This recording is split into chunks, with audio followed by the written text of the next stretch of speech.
Oi,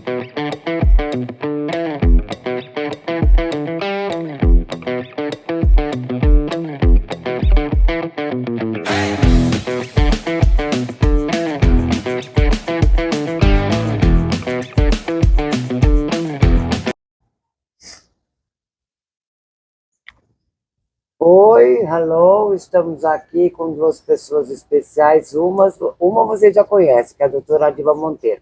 A outra é o doutor Ricardo Mariano. Doutor Ricardo, não. Ele é doutor porque ele é de Deus, né? Na verdade, ele é pastor. Pastor Ricardo Mariano, que ele vai nos contar uma história muito interessante, que eu já vou dizer antes para vocês. O homem tem que ir no mastologista também. Por quê? Porque o homem também tem câncer de mama. Então, esse é o ponto que ele vai abordar. Porque tem 1% dos homens que têm esse problema. Só que eles nem sabem se eles estão tendo ou não. Então, como é que a pessoa pode descobrir? Então, nós temos a doutora Diva que vai explicar, e ele é o testemunho de que ele teve. Explicar por que você, como vocês têm que saber para vocês chegarem até o mastologista. Então, Diva, é melhor você começar e depois ele dá o parecer dele, o testemunho dele. Então, nós estamos no Outubro Rosa. Então, isso quer dizer o quê? O combate, a conscientização ao câncer de mama. Sim. Só que nós esquecemos de incluir os homens. Os homens também têm câncer de mama. É, que ninguém fala sobre isso. Não, né? Fala, e ele não está incluído, inclusive, em exames de rotina. Em nada. É. E os médicos também não estão atentos a esse problema do homem. Então, o câncer de mama acomete 1% dos cânceres de mama são masculinos, 1% são masculinos. E o que acontece com o homem? Ele começa a ter um caroço atrás do mamilo. E esse caroço, ele pode crescer, esse caroço pode inverter o bico do seio, pode se tornar a pele em volta parecendo uma pele de laranja, uma pele assim bem espessada, avermelhada, e começar também a atingir os gânglios da axila. Então, o homem, quando é feito o diagnóstico de câncer de mama, já está em estágio avançado. Por quê? Porque ele não reconhece esses sinais de câncer de mama. A mulher, só de ter o carocinho, ela já procura o mastologista. Então, vocês podem ir no médico, ele vai pedir um ultrassom, o médico geral. Mas ele vai pedir ultrassom, pode até pedir uma mamografia. Mas o médico correto, quando o homem tem um caroço na mama, é procurar o mastologista.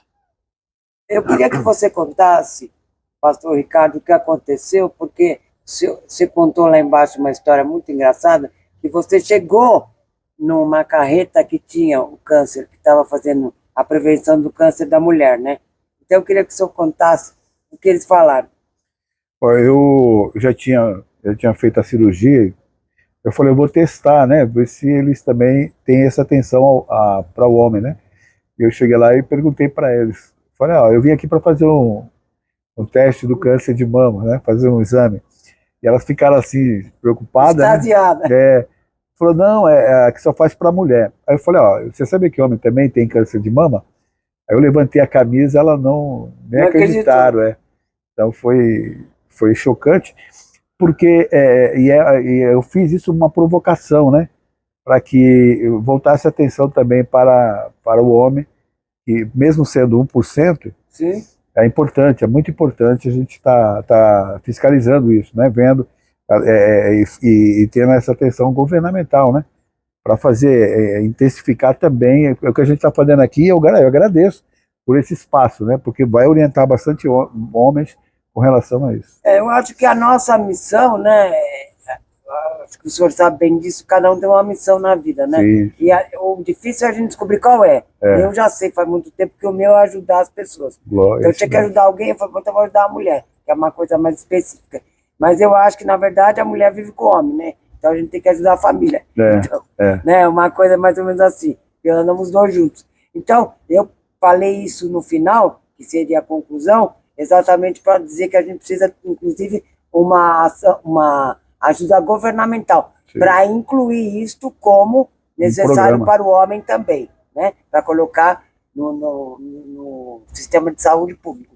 Mas eu queria que o senhor contasse como o senhor descobriu isso. Bom, eu, em 2023, um pouco antes de 2023, novembro, dezembro, eu senti uma fisgada muito forte no bico do peito, do lado esquerdo. E eu achava que era algum problema cardíaco. Aí fiz vários exames e sempre tive um coração bom e tal, nunca teve problema nenhum. E os médicos falaram, você não tem nada com relação à musculatura do teu coração, é tranquilo, perfeito. Aí eu fui no mastologista em janeiro. Desculpa, fui no urologista, de rotina. E aí eu queixei para ele essas fisgadas. Ela vinha e ela parava e depois voltava essas dores. E começou a ser mais frequente. Aí ele falou, vamos fazer ultrassom. E aí nós fizemos o ultrassom, e no ultrassom apareceu já um miomazinho, né? Um carocinho, como a doutora falou. E aí eu falei aí ele falou, olha, isso aqui é normal, é hormônio, né? É por causa da idade e tal. E eu fiquei com essa informação. Fiquei com essa informação que era normal. E foi passando o tempo e aquela dor começou a intensificar. E eu notei que o bico do peito começou a ter algumas modificações, começou a ficar branquiçado a auréola do bico. E quando foi em julho, eu tenho um irmão que é biomédico, ele mora nos Estados Unidos, e sempre ele vem nos ver, né? E eu fiquei incomodado com aquilo, o bico já estava invertido. Inchou em volta e o bico inverteu. Aí eu falei, Robson, dá uma olhada para mim nisso aqui, cara. E ele é muito experiente nessa área, ele bateu o olho e falou, cara, eu não estou gostando dessa imagem. Amanhã nós vamos fazer uma mamografia. Eu nem sabia que homem fazia mamografia. Sim, eu também não. E aí eu fui lá, não tinha noção. porque mulher, né, já é difícil, mas um homem que não tem, né, tem que estar... E aí eu fui fazer, e em seguida fiz também a ultrassom no mesmo dia. E aí foi quando eu tive a infeliz informação, né, que eu estava com câncer de mama masculino, era nível 3, cancenoma 3, né? Então ali o meu mundo... porque na verdade o 3 já é o, né? Então foi nesse quadro aí que eu acabei descobrindo que eu estava com câncer de mama, né? Que eu não tinha a menor ideia. Então quer dizer, se eu tivesse ficado com a informação do meu médico lá atrás e o meu irmão não tivesse entrado nessa história, eu teria morrido. Eu chegado tarde demais. E me diga uma coisa, você, aí já é um lado específico que acho que vai interessar para todos os homens. Qual a sua reação quando você teve? Isso que é interessante. Muito. Porque, na verdade, é o seguinte, para tecer um parênteses aqui, porque para a mulher tudo é normal, a mulher tem isso, tem aquilo, tem aquilo. Agora o homem, ele nem vai, porque ele não quer saber de nada, ele acha que ele não tem nada, que ele é o super-homem. Sim, sim. Que é o super, né? Então para mim, já é mais difícil. Acho que tanto para o homem como para a mulher, é muito difícil você receber um diagnóstico de câncer. Você está com câncer. Então eu tinha perdido na nossa comunidade uma moça logo com câncer de mama, né? Então já vem logo automaticamente, eu pensei na minha esposa, na minha filha. Então assim eu fiquei bem, assim, naquele momento ali parece que o meu chão tinha caído. Eu gosto muito da vida, né, de viver e tal, de repente eu estava com a sentença de morte na mão. Não sabia, não tinha ideia de que ia acontecer no próximo dia. E foi assim, fiquei lá na calçada, lá esperando meu cunhado vir me buscar, e foi... Mas uma coisa muito importante, você fala de mulher, né? Esse programa é específico para falar de mulher, e eu quero deixar assim registrado a importância da minha mulher nesse processo. Quando eu cheguei em casa para contar para ela, para Mariana, ela se agigantou de uma maneira. Eu sempre entendi que eu era suporte, estava naquele momento eu precisava de uma mulher forte ali. E ela falou assim, Deus já tinha falado comigo que ia acontecer alguma coisa muito terrível, que o seu fim seria para a glória dele. E aí ela me abraçou e falou assim, não, isso aí nós já vencemos, Deus já falou comigo. Então isso me deu uma força muito grande naquele momento. Eu falei, caramba, que mulher sensacional. Então isso é muito importante, né? Então eu quero valorizar a mulher aqui.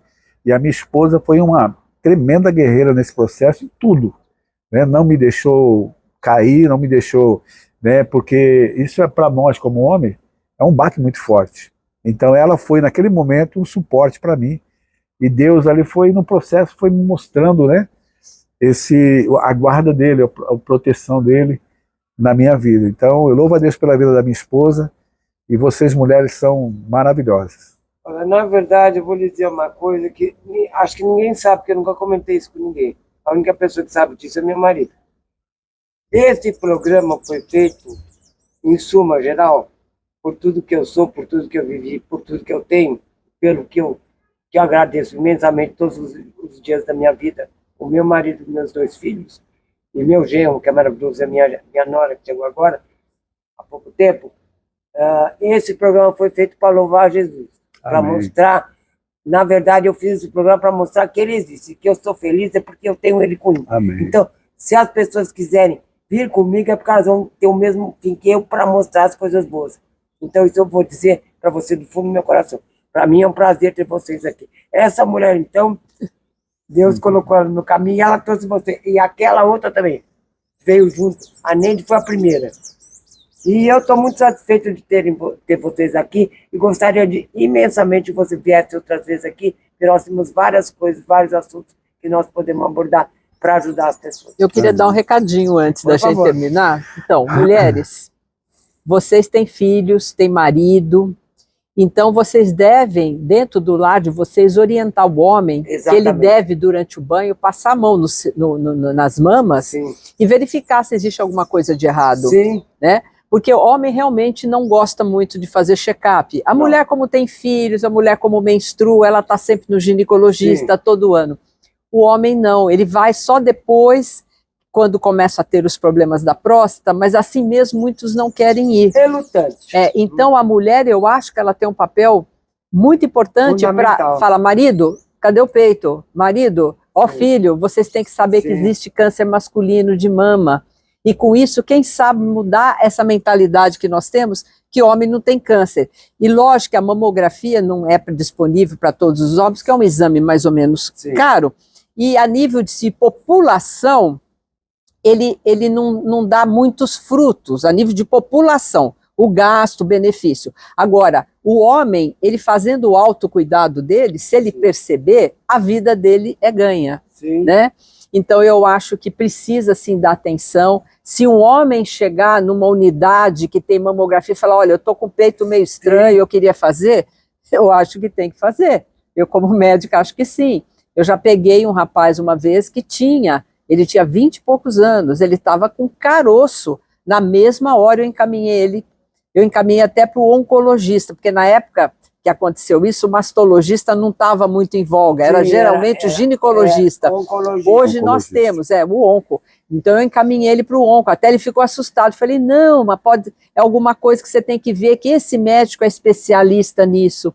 Porque é importante e quando o diagnóstico é feito, já está numa fase tardia, que pouco pode fazer. Então, mulheres, mais um papel. O peito dos maridos. Mas realmente tem que cuidar, né? Porque, na verdade, é o que você tem do seu lado, né? Então, você tem que se preocupar. Aliás, o pastor, quando chegou aqui, ele falou uma coisa muito bacana, que eu, como boa jornalista, eu lembro de tudo. Que ele falou uma coisa, que ele não casou para ele ser feliz, ele casou para fazer a Mariana feliz. Assim como a Mariana casou para fazer você feliz. Isso é verdade. Então, a ideia do companheirismo é esse, né? Então nós estamos aqui para ajudar a pessoa que está conosco, né? Não para denegrir ou para competir nem nada, que é o que a gente estava falando do papel do homem e da mulher. Ninguém tem que competir com ninguém, nós temos que ir juntos no mesmo caminho para ser feliz, né? Exatamente. Então, se um ajudar o outro ajudar um, o mundo seria melhor, né? Por isso tem tanta contrariedade, né? Porque ninguém quer se ajudar, todo mundo só pensa no seu umbigo, né? Exatamente. Se você me permitir, só para atualizar, né?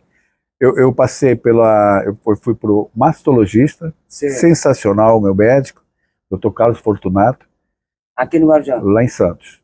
Formidável, ele me deu muita força. Então ele fez a cirurgia, tirei a mama e depois passei pelo processo de quimioterapia, né? Que é um processo bem complicado, doloroso, desgastante, mas graças a Deus, o médico falou para mim, seu cabelo vai cair. Eu falei, Deus, por favor, meu cabelo não. E Deus poupou, meu cabelo não caiu. Não caiu? Não caiu não. Ficou ralinho, mas não caiu. E passei, a sensação de bater aquele sino é algo extraordinário. Eu bati 2 vezes porque eu fiz a químio e logo em seguida eu fiz a imunoterapia. Aí bati novamente o sino. Então essa sensação de você sair, né, vencendo as etapas. Eu não sabia que tinha isso. Então, vencendo as etapas é formidável. Todo o pessoal todo oncológico. Ciclo que você termina, inclusive tem um sino que você bate e todo mundo te aplaude.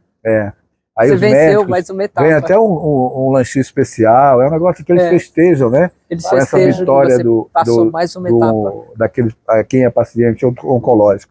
Então, eu passei por esse processo, graças a Deus. Eu escrevi, inclusive, um livro, vamos deixar uma indicação aí, e para ajudar você. Né? Então, eu acredito que desafiando o diagnóstico. Então, lá eu vou contar toda a história, né? Como Deus fez comigo nesse processo. E aí eu registrei tudo. Deus falou para mim, escreva tudo num livro. Quando Deus falou isso para mim, eu falei, vou viver então, se é para escrever. Sim. E eu escrevi, e alguém falou, por que você não escreve um livro? Aí eu falei, como que eu vou escrever? Já estava escrito, e eu só então, reproduzi ele.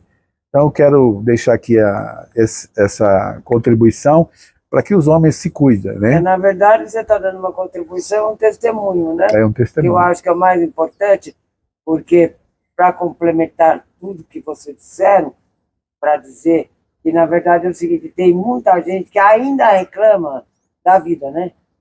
Então, meu Deus, vamos aproveitar a vida que nós temos, esse Guarujá maravilhoso, essa vista maravilhosa que a gente tem, o direito de ver todo dia de manhã cedo, né? E acreditar que amanhã é um dia melhor, porque se nós cuidarmos da gente, nós podemos dar uma contribuição melhor para o mundo, né? Exatamente. Então, gente, somos uma graça, senão nós vamos acabar o programa, todo mundo começar a chorar.